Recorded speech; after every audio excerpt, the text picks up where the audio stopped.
hari imifuka myinshi y'imyaka, harimo n'ibyo bari batwererewe ku buryo no kubona aho aca bitari bimworoheye.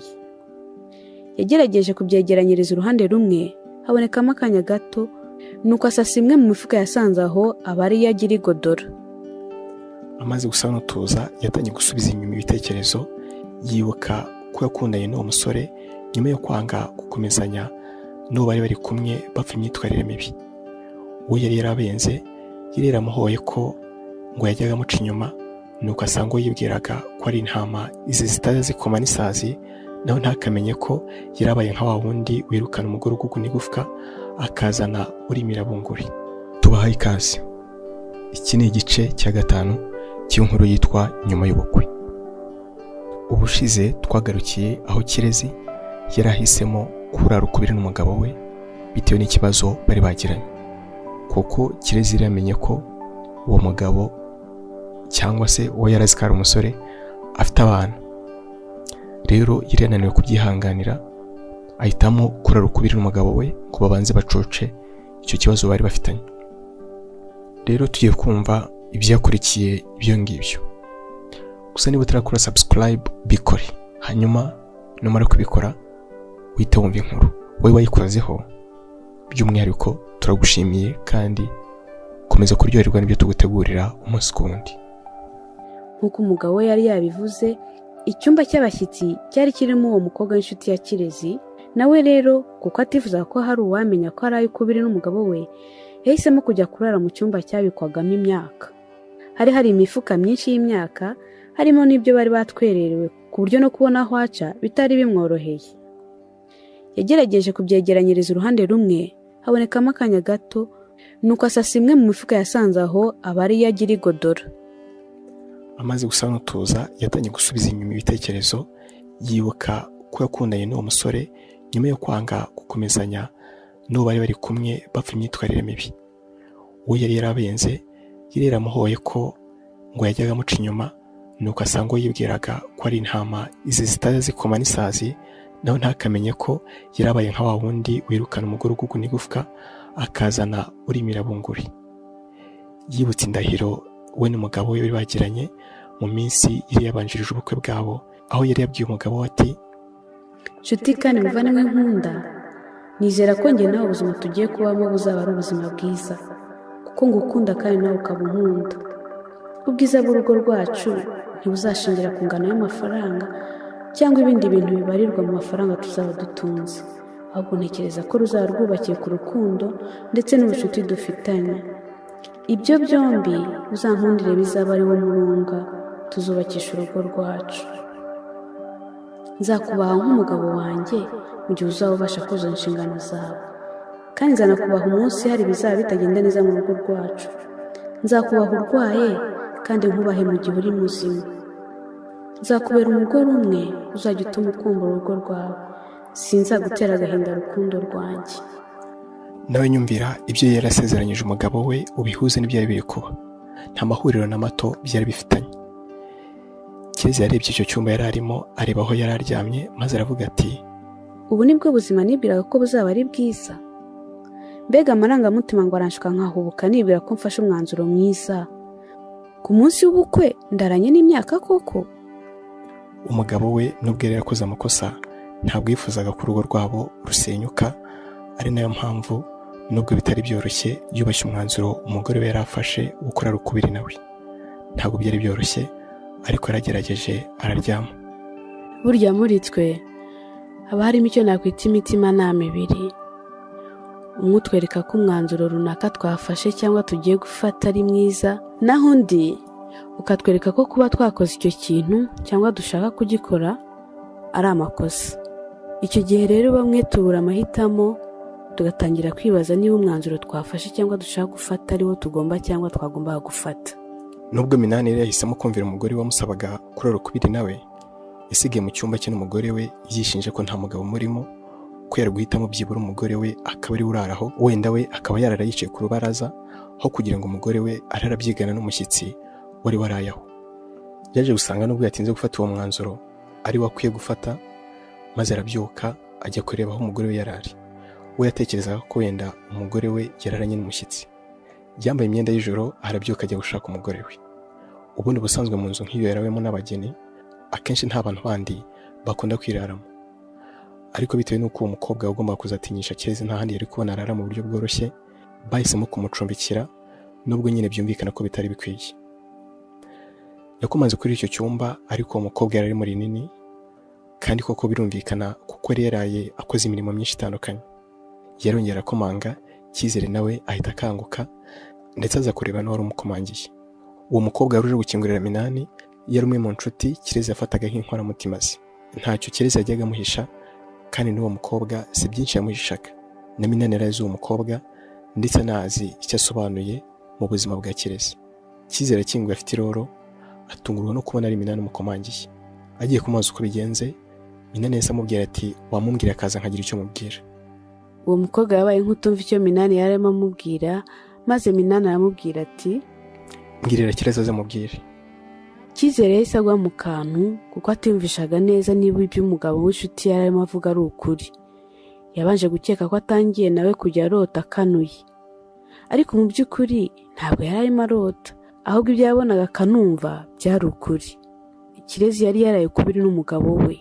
Yahise abwira uwo mugabo ati none se Kirezi ntabwo yaraye mu cyumba cyawe nawe?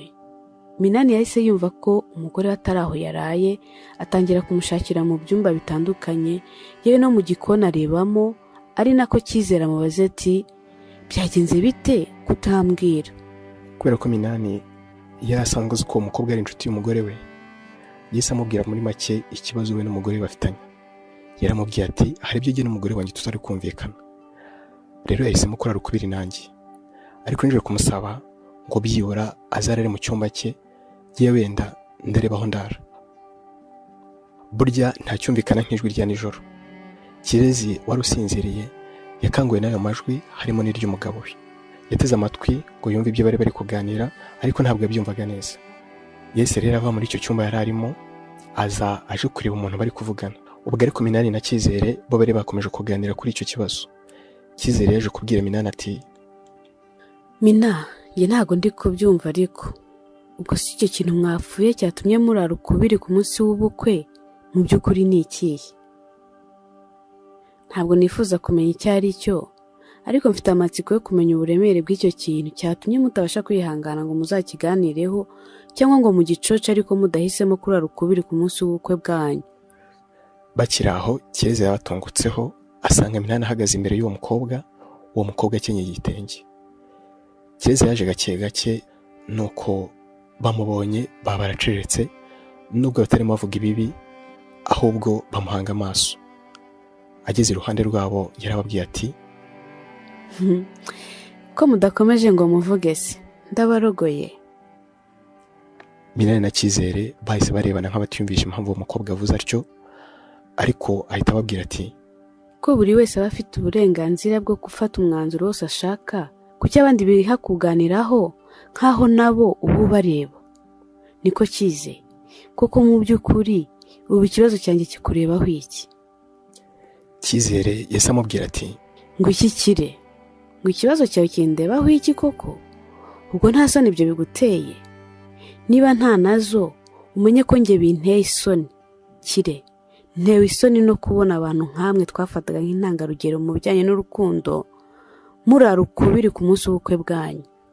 Kirezi yahise aseka bya nyirarureshwa, anarebana uwo mukobwa agasuzuguro, nuko aramubwira ati none se wari uri kumugira iyihe namara yo kundeka agahitamo abandi, harimo n'abagiye gusazira iwabo nyuma yo kubyara ibinyendaro? Cyangwa wamugira inama yo kundeka agahitamo abo bagore bamubyariye? Cyizere yumvise ibyo yahise yumva ko zimwe muri izo nyuro ari we zerekezagaho, kubera ko yari yarabyariye iwabo. Nuko ahita abwira uwo mugore ati Kire, ntabwo byari bikwiriye ko njye nawe tuvugana nabi, ariko reka nkubwire ko aho kugira ngo abo uvuga ko bagumiye kandi barabyariye iwabo bazashake nibarangiza barara ukubiri n'abo bashakanye, byaruta abo bagumiye bagasazira iwabo bapfa bakabahamba. Ibibi birarutana Kire, kandi nubwo ntazi icyo wapfuye n'umugabo wawe, umenye ko ibyo ari byo byose ibibazo bidakemurwa n'ibindi. Minani wabonaga abo bakobwa batangiye kurakara, yahise ababwira ati nyaboneka nimusigeho. yakomeje yihanganisha uwo mukobwa wari warabyaye imburagihe ati Cyize ihangane wisubirire mu cyumba ndabona nashakaga mubonye. Ariko Kirezi yahise amubwira ati asubira mu kihe cyumba ubwo? Niba ashaka kuryama yajya muri kiriya navuyemo, ariko iki cyo yihangane ntagisubiremo. Minani yahise abwira uwo mugore ati ariko Kire bite byawe kumana ntazi aho imyanzuro iri gufata uri kwikura, kurumva nta kibazo kuko mu by'ukuri ufite. Nubwo byari bigoye ko uwo mukobwa yabona aho arara muri iryo joro, yemeye kumvira ibyo nyiri kumuzana aho ngaho yaramutegetse, ariko mbere y'uko agenda abanza kubwira uwo mugore wasaga n'uwariye Karunga ati Kire, njye mfata nk'inshuti yanjye ikomeye nubwo wenda wowe ntabyo uzi, kandi ntabwo nkeneye kurara mu buriri bwawe. Ariko Kire, reka mbere yo kukuvira mu rugo ngira icyo nkubwira. Rimwe na rimwe imitima yacu iradushuka ikatwereka ko twebwe ubwacu ibyo duhisemo gukora ari byo biba bikwiriye, ariko nanone iyo tumaze kubikora wa mutima wadushutse uragaruka ukatwereka ko ibyo twakoze atari byo. Kire, nturi inshuti yanjye? Reka nkubwize ukuri, dore sindagura, ariko nkurikije uko nkubona ubu nibikomeza gutyo urugo rwanyu ntiruzamara kabiri. Naho ibyo kunyirukana mu rugo rwawe byo ndagenda rwose Kire, kandi urakoze. Reka mfate imyenda yanjye ngende.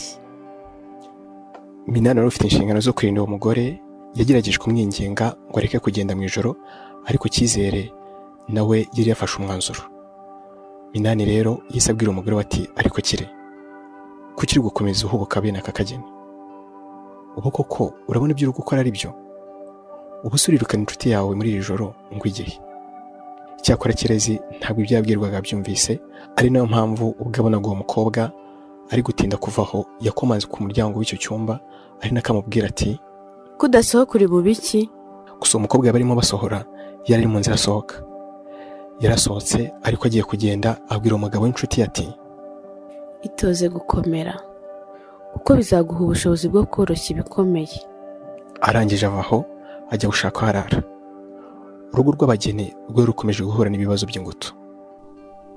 Ni nawe natwe dusoreje iki igice tubashimira kuba mwakurikiye. Tubonewe no kubararikira ikizakurikira iki ngiki.